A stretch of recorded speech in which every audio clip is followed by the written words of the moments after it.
Hello everyone. देखिए, जो लोग आरआरबी एनटीपीसी का एग्जाम देने वाले हैं उनके लिए ये वीडियो बहुत ही इंपॉर्टेंट है। और आज की वीडियो में हम आपको बताएंगे कि सीबीटी 1 में जो भी क्वेश्चंस मैथ्स के पूछे गए हैं 2021 में, वो सारा हम एक्सप्लेन करेंगे। और ये 30 क्वेश्चन का सेट होगा, जिसमें आज हम 1 से 14 तक क्वेश्चन आपको बताने वाले हैं। मैं अंजलि शर्मा। चलिए आपकी क्लास स्टार्ट करते हैं। ये समझ लीजिए बहुत ही इंपॉर्टेंट है ये, क्योंकि 2021 में क्वेश्चन पूछे गए हैं। सिर्फ मैथ्स के क्वेश्चंस हमने लिए हैं। पहले तो आप ये देख लीजिए कि क्वेश्चंस किस टाइप के आए हुए हैं पहले, और ऐसे ही क्वेश्चन आने की पॉसिबिलिटीज बहुत ज्यादा है। ठीक है, तो सबसे पहले आप मैथ्स के क्वेश्चंस देख लीजिए कौन से आए हैं। देखिए 1 से लेकर के ये करीब 5 क्वेश्चन ये हैं। उसके बाद देखिए 6, 7, 8, 9, 10 क्वेश्चन, मतलब ये हमने टोटल 30 क्वेश्चन लिए हैं जो सीबीटी 1 में आए हुए हैं। ठीक है, तो इनको पहले देख लीजिए, क्योंकि इन्हीं को अभी हम आपको एक्सप्लेन करने वाले हैं। और ये सेट 1 में आपको हम 14 क्वेश्चन कराएंगे, बाकी रेस्ट क्वेश्चन नेक्स्ट वीडियो में कराएंगे। तो अभी यहाँ तक देखिए 28 क्वेश्चन हैं, ये सारे ऑप्शंस भी हैं। इसके अलावा 2 क्वेश्चन डेटा इंटरप्रिटेशन के हैं, तो डीआई के क्वेश्चन हमने नहीं लिए, और डीआई के जो क्वेश्चंस है वो भी टेबुलेशन फॉर्म में आएंगे। ठीक है, तो जो भी क्वेश्चंस है उन सारे डीआई क्वेश्चंस को एक वीडियो में हम कवर करेंगे। मतलब सारे डीआई के क्वेश्चन हम उसमें पूरा उसका वीडियो ही अलग बनाएंगे। तो हमने डीआई को छोड़ करके बाकी देखिए 28 क्वेश्चन इसमें है, तो 2 या 3 क्वेश्चन आपके डीआई के आते हैं। ठीक है, तो चलिए हम आपकी अब क्वेश्चन स्टार्ट करते हैं। देखिए क्वेश्चन नंबर 1, देखिए सिंप्लीफिकेशन का क्वेश्चन। इससे पहले हमने आपको टॉपिक वाइज एनालिसिस बताया था कि किस तरीके क्वेश्चंस आएंगे, वेटेज बता दिया था कि कौन कौन से टाइप के क्वेश्चंस और कितने कौन से टॉपिक से क्वेश्चन आ रहे हैं। प्रीवियस वीडियो जरूर देख लीजिएगा, उसको हम आई बटन में भी देंगे और उसका डिस्क्रिप्शन में भी लिंक दे देंगे, तो जरूर उसको देखिएगा। देखिए जो फर्स्ट क्वेश्चन है, फर्स्ट क्वेश्चन क्या कह रहा है, which among the following is true for given numbers. अब देखिए अगर ऐसा क्वेश्चन अगर एग्जाम में आता है तो आपको क्या करना है। देखिए एक असेंडिंग या डिसेंडिंग ऑर्डर का क्वेश्चन श्योर शॉर्ट आता है, तो इसको आप समझ लीजिए कि अगर जैसे क्वेश्चन है तो ऐसे क्वेश्चन को करने से पहले आपको क्या करना पड़ेगा।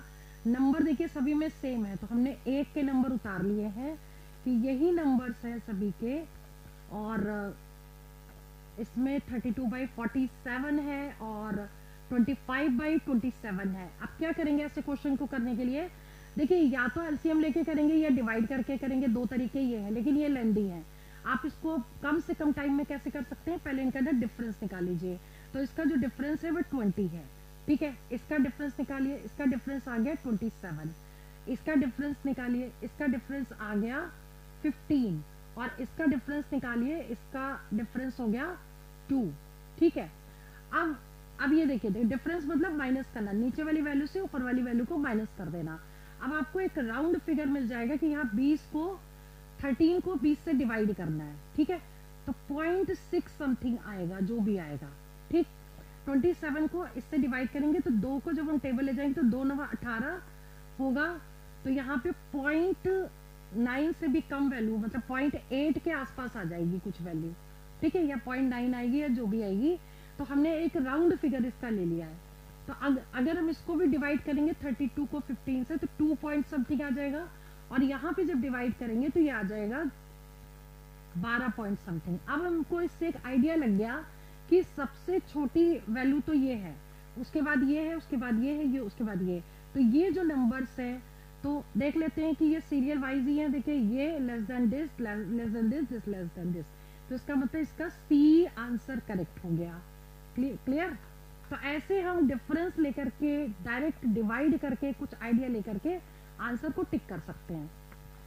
नेक्स्ट क्वेश्चन है, जो क्वेश्चन नंबर 2 आया हुआ है वो क्या है, find LCM of this this and this. जो नंबर लिखे हैं उसको हम यहाँ लिख लेते हैं, 25/7, 15/28 और 20/21।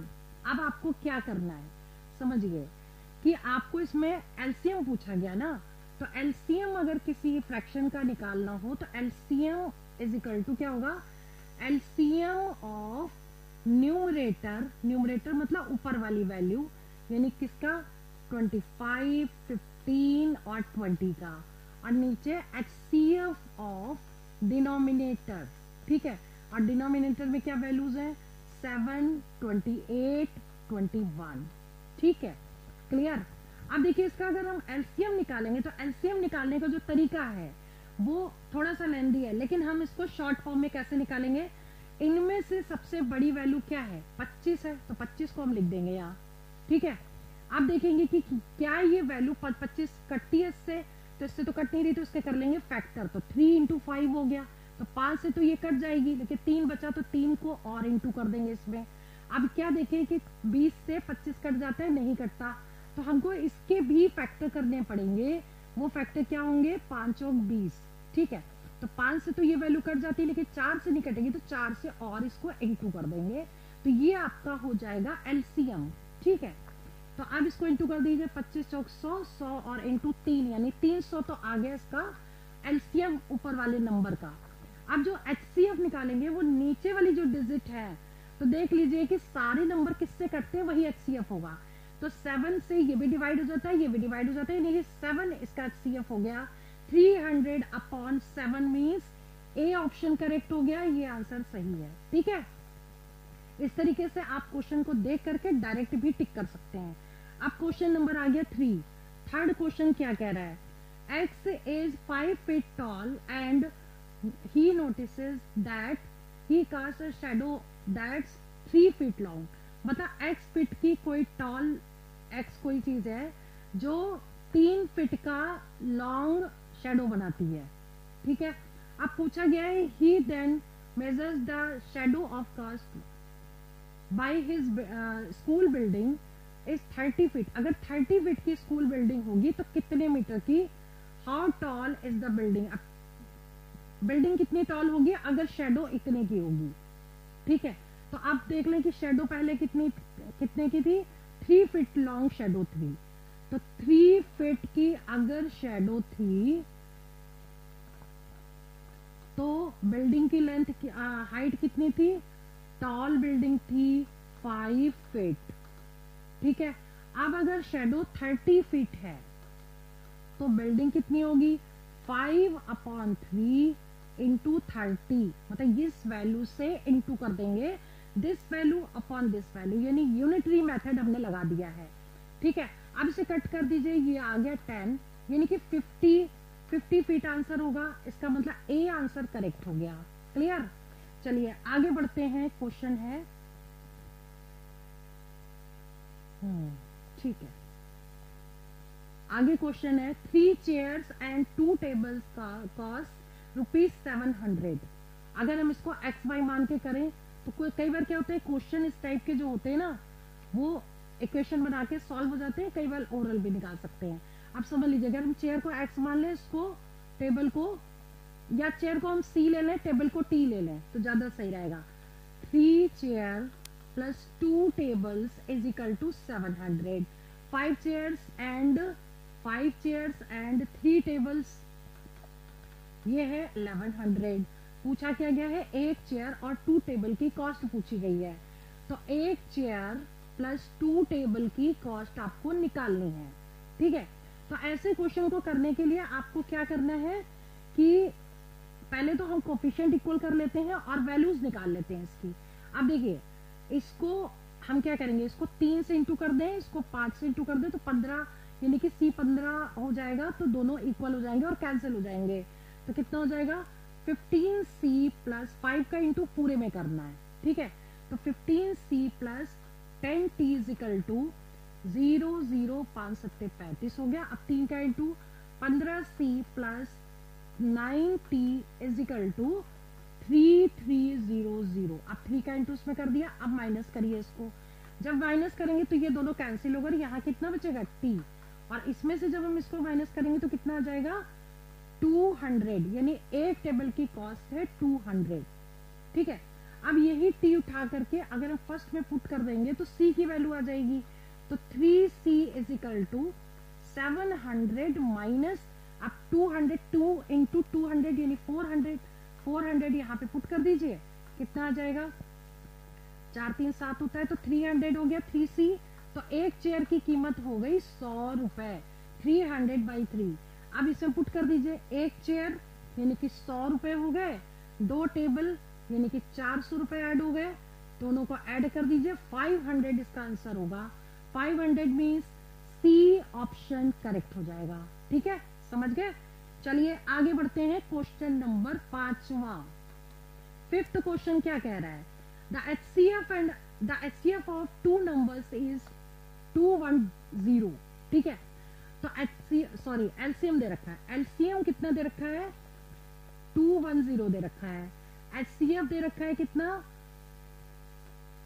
35 दे रखा है।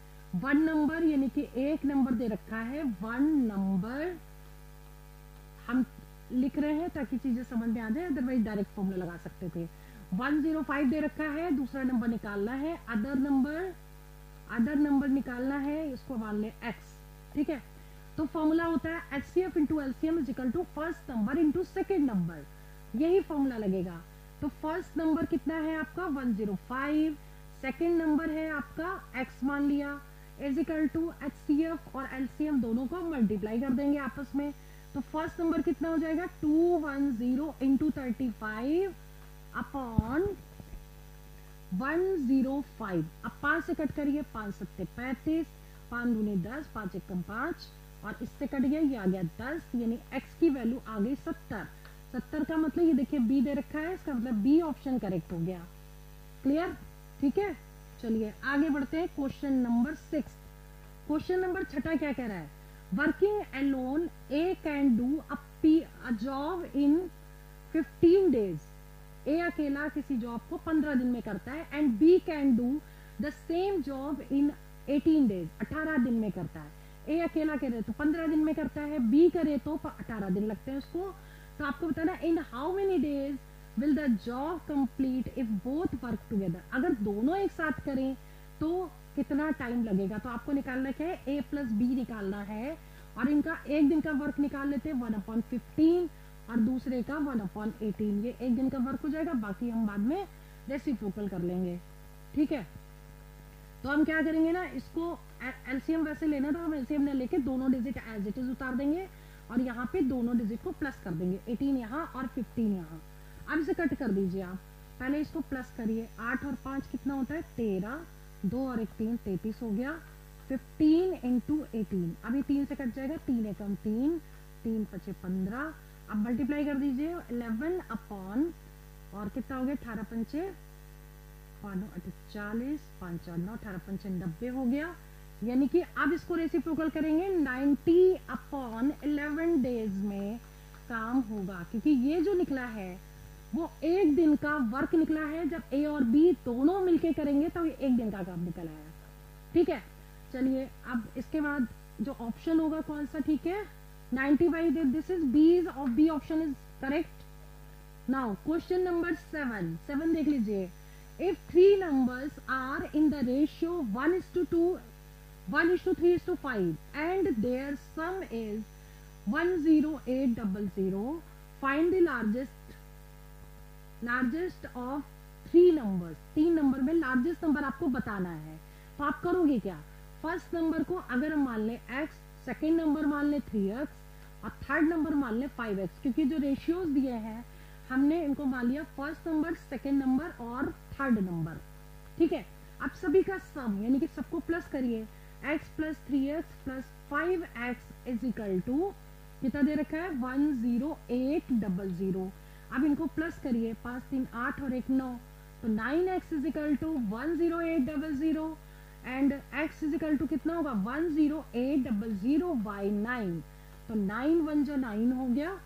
ठीक है, 9 दूनी 18 हो गया, 1200 आ गया आपका x। ठीक है, अब आपको बताना है लार्जेस्ट नंबर, यानी कि लार्जेस्ट नंबर तो ये है 5x, तो 5x में इंटू कर देंगे, ये लार्जेस्ट नंबर हो गया 5 इंटू 1200, तो 12 पंचे 60 हो गया, यानी कि ये आंसर होगा। That means C option correct हो गया। क्लियर, सी ऑप्शन करेक्ट हो गया।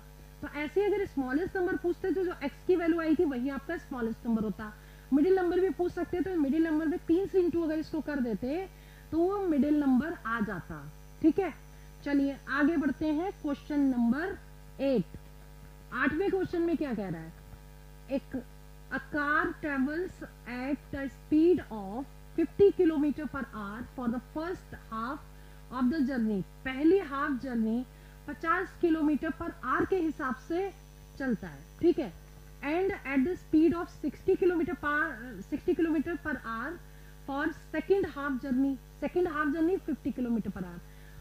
और व्हाट इज एवरेज स्पीड बतानी है। तो अब देखो एक चीज हमेशा ध्यान रखना, अगर आप यहां से यहां तक जाएं एक स्पीड से, मान लो x किलोमीटर पर आवर से, और यहां से वापस लौटे y किलोमीटर पर आवर से, ठीक है, तब आपका एक शॉर्टकट एवरेज का फॉर्मूला लगता है। Average speed is equal to क्या होगा, average speed is equal to 2xy upon x plus y, ठीक है। ये तभी लगता है जब डिस्टेंस सेम हो, जाना हो और आना हो। तो यही फॉर्मूला हम यहाँ पे यूज करेंगे। क्यों? क्योंकि वो आधी स्पीड जा रहा है, फिर आधी स्पीड फिर वो आगे जा रहा है, ठीक है, तो तब भी लगेगा क्योंकि डिस्टेंस सेम होगी। तो हम इसमें सेम फॉर्मूला लगाएंगे, average speed is equal to 2x क्या है, पहली स्पीड 50 है और दूसरी स्पीड कितनी है 60 है, upon 50 plus 60 that is equal to 2 into 50। अब हम ऊपर वाले को मल्टीप्लाई नहीं करेंगे, पहले हम इसको ऐड कर देंगे। 0 और 6 और 5 हो गया 11, ठीक है। 0 से 0 कैंसिल हो गया, डेसिमल में आपका आंसर आएगा, इसको मल्टीप्लाई कर दे, 5 दूनी 10, 10 गुणे 60, 600 हो गया। अब इसको डिवाइड करेंगे तो कितना आ जाएगा, 11 पचे 55, 5 बच गया, 11 चौक 44, 54 पॉइंट समथिंग आएगा। यानी कि देखिए 44 के बाद फिर क्या बच जाएगा 6, तो 11 पंचे यही आएगा। ए ऑप्शन करेक्ट होगा, इसको सॉल्व करके देख लीजिएगा, क्योंकि 54 पॉइंट एक ही में है ए, तो ए में हमने टिक कर दिया। इसको डिवाइड करके देख लीजिएगा, ए ही पूरा आएगा, ठीक है। चलिए आगे बढ़ते हैं question number 9। The dimensions of a luggage box are 80 centimetre, 60 centimetre and 40 centimetre. मतलब कि एक लगेज बॉक्स है जिसकी लेंथ, ब्रेथ और हाइट दी गई है, ठीक है। यानी कि L दिया है, B दिया है 60 और H दिया है 40। पूछा क्या गया है, how many square centimetre of cloth is required to cover the box. मतलब ये एक बॉक्स है, ठीक है, जिसको कवर करना है। तो इसमें हम क्या निकालेंगे, 80 दे रखा है, 60 दे रखा है, 40 दे रखा है। यानी कि इसका निकालना क्या पड़ेगा, इसका सरफेस एरिया निकालना पड़ेगा ऑफ क्यूबॉइड का, ठीक है। तो surface area is equal to कितना होगा, 2LB plus BH plus HL, so that is equal to 2L कितना है 80 इंटू 60 प्लस B मतलब 60 इंटू 40 प्लस 40 इंटू 80, ठीक है। अब इसको सॉल्व कर दीजिए, कितना आ जाएगा 2, इन दोनों को इंटू करिए, 6 48 होता है, 2 0 प्लस इनको प्लस करिए, 0 0 6 चौक 24 हो गया, और इसको इंटू करिए, 0 0 8 चौक 32 हो गया, ठीक है। इनको सबको प्लस कर दिए, 0 0 8 4 12 13 14 3 और 1 4 4 4 8 9 10 ये आ गया, और इंटू 2 कर दीजिए, मतलब कितना आ जाएगा 0 0 4 दूनी 8 और ये 20800, मतलब कि बी ऑप्शन करेक्ट हो गया, ठीक है। ये वाला ऑप्शन करेक्ट हो गया, क्लियर। चलिए आगे बढ़ते हैं, नेक्स्ट क्वेश्चन नंबर 10 क्वेश्चन समझ लीजिए। The sum of 2 digits of a 2 digit number is 10, ठीक है। मतलब 2 नंबर है जिनको टोटल कर दें तो 10 आना चाहिए। When the digit is reversed, अगर उन संख्याओं को पलट दें, उल्टा लिख दें, तो नंबर डिक्रीजेस बाय 54, तो नंबर 54 कम हो जाता है। इसको बाई ऑप्शन कर लेंगे तो ज्यादा इजी रहेगा, ठीक है। तो फाइंड द चेंज नंबर, ठीक है। तो नंबर कितना होगा, तो आप देख लीजिए कि 73 है मान लो, ठीक, 73। तो 73 जो नंबर है, अब इसका उल्टा कर दीजिए, 37। अब इसको माइनस करके देखें क्या 54 आ रहा है, ठीक है, तो ये 54 नहीं आ रहा है, इसका मतलब ये आंसर गलत है। इसके बाद देखिए बी ऑप्शन लेते हैं, अगर 28 है तो इसको उल्टा कर दे तो 82 बड़ा आएगा, तो हम ऊपर लिख दें 82। अब इसमें से इसको हम माइनस करके देखें, ठीक, क्या 54 आ रहा है, 54 नहीं आ रहा है, ये भी गलत हो गया। एक मिनट, नंबर जो भी है उसको उल्टा लिख दें, और उल्टा लिखने के बाद नंबर डिक्रीज, नंबर कम हो रहा है, उल्टा लिखा 82 आ गया। 82 आने के बाद नंबर माइनस करके देखें, 8 4 12, ये 4 आ गया यहाँ, और इसमें से ये कैरी चला गया था, इसलिए यहाँ बचा 7 और यहाँ बच गया 54। देखिए ये 54 आ गया बी में, ठीक है। इसके बाद हम इसको भी देख लें 82, ठीक, और इसमें से 28 माइनस करें तब भी ये 54 आ गया, ठीक। लेकिन यहाँ 82 और 28 में से कोई एक करेक्ट होगा। अब ये कैसे पता लगाएंगे कि एक करेक्ट होगा, क्योंकि क्वेश्चन क्या कह रहा है, the sum of digit of 2 digit number is 10, दोनों का टोटल तो 10 है, 8 + 2 भी 10 है, 2 + 8 भी 10 है, ठीक है। अब क्या करना है, द नंबर डिक्रीजेस बाय 54, अगर उल्टा लिख दें तो नंबर कम हो जाता है, ठीक है। तो अगर हम इसको 28 अगर हम लेते और 28 को हम उल्टा कर देते, तो उल्टा लिखा 82, ठीक है, तो 82 जो है डिजिट बड़ी आ रही है, यानी कि 54 इसका आ गया, तो इसका मतलब ये कम तो हुआ नहीं और ज्यादा हो गया, ठीक। और इसमें देखो 82 से जब हम इसको करते हैं तो डिजिट क्या हो रही है, ये डिजिट 54 बढ़ रही है, तो इसका मतलब आंसर क्या होगा, इसका आंसर जो है बी ऑप्शन करेक्ट हो जाएगा, ठीक है, क्लियर। तो इसको इस तरीके से कर सकते हैं। आगे है next question, question number 11, the income of A and B are in the ratio 3:2, ठीक है। इनकम का रेशियो दे रखा है, तो इनकम जो है वो पहले आप लिख लो, ए की इनकम क्या है 3x, बी की इनकम क्या है 2x, ठीक है, और देयर एक्सपेंडिचर दे रखा है, यानी खर्चे, खर्चे ए के क्या है 14,000 रुपए, और बी के खर्चे क्या है 10,000 रुपए, ठीक है। अब क्या करना है, इफ ए सेव, ए अगर इतने रुपए कमाता है तो पहले ए की सेविंग निकाले, income minus expenditure is equal to saving, तो 3x minus 14,000 is equal to 4,000, ठीक है। अब ये 4,000 कहां से आए, क्योंकि ये सेविंग हो गई। अब इसको सॉल्व कर ले तो 3x इज इक्वल टू, इसको इधर ले जाएं तो कितना हो जाएगा 18,000, और x से जब इसको डिवाइड करेंगे तो 3 से डिवाइड कर दो, 3 × 18 6,000, x की वैल्यू आ गई 6,000, ठीक है।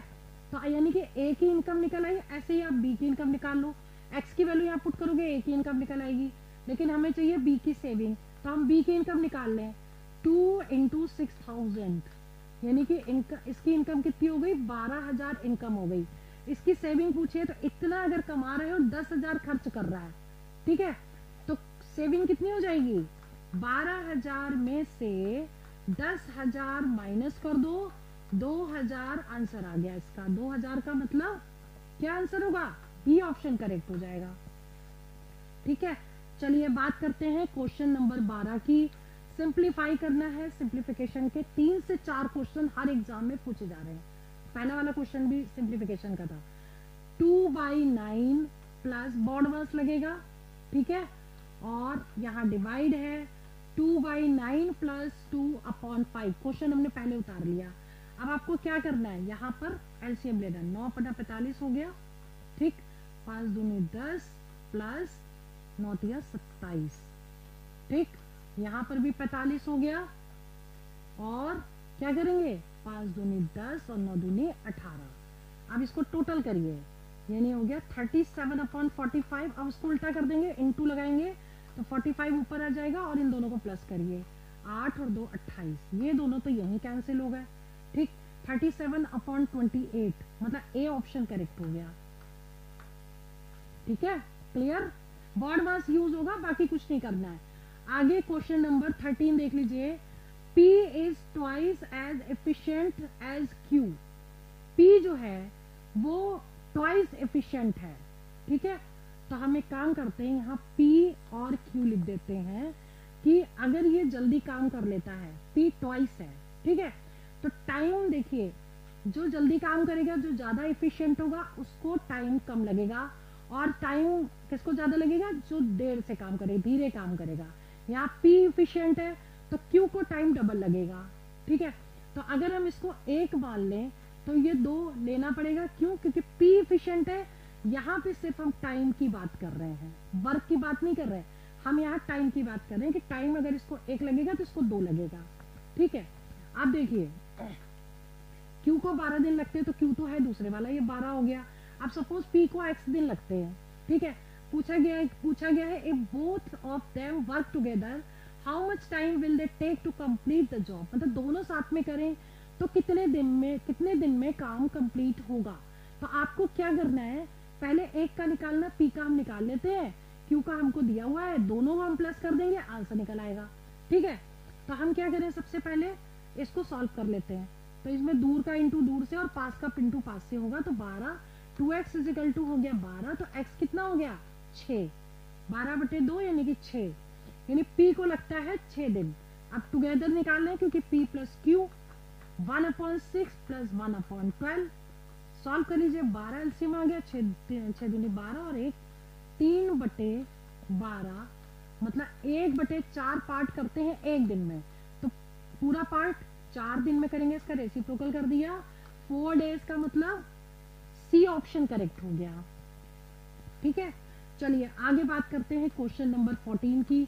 14 क्वेश्चन देखिए, स्टैट्स से एक क्वेश्चन जरूर आता है, चाहे मोड का पूछ ले, मीन मीडियन मोड, लेकिन 2 क्वेश्चन पूछे जा रहे हैं, एक तो मोड का पूछ रहे हैं, एक मीन मीडियन। तो जो स्टैट्स वाला वीडियो डाला है उनको जरूर देख लीजिएगा, जो अभी हमने कुछ दिन पहले अपलोड किया है, केवल स्टैट्स का।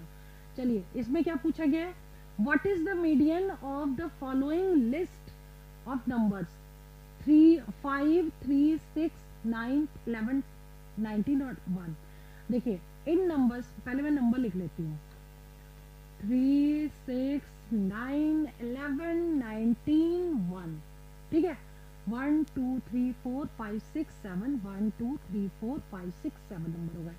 अब आपको जब मीडियन निकालना है तो मीडियन निकालने का मैंने तरीका क्या बताया था आपको, सबसे पहले असेंडिंग ऑर्डर में अरेंज करिए। तो सबसे छोटी डिजिट पहले, उसके बाद 3, ठीक है, फिर आ गई 5, फिर आ गई 6, फिर आ गया 9, फिर आ गया 11, फिर आ गया 19, ठीक है। अब क्या करना है मीडियन निकालने के लिए, एक एक नंबर को कट करते जाइए, ठीक। जो बच गया वो आपका मीडियन है, यानी कि 6 का मतलब बी ऑप्शन करेक्ट हो गया, ठीक है। और अगर यहाँ पे 2 नंबर बचते कटने के बाद, तो उनको क्या करते, उन दोनों नंबर को प्लस करते और 2 से डिवाइड कर देते, जो होता वो आंसर निकल आता, ठीक है।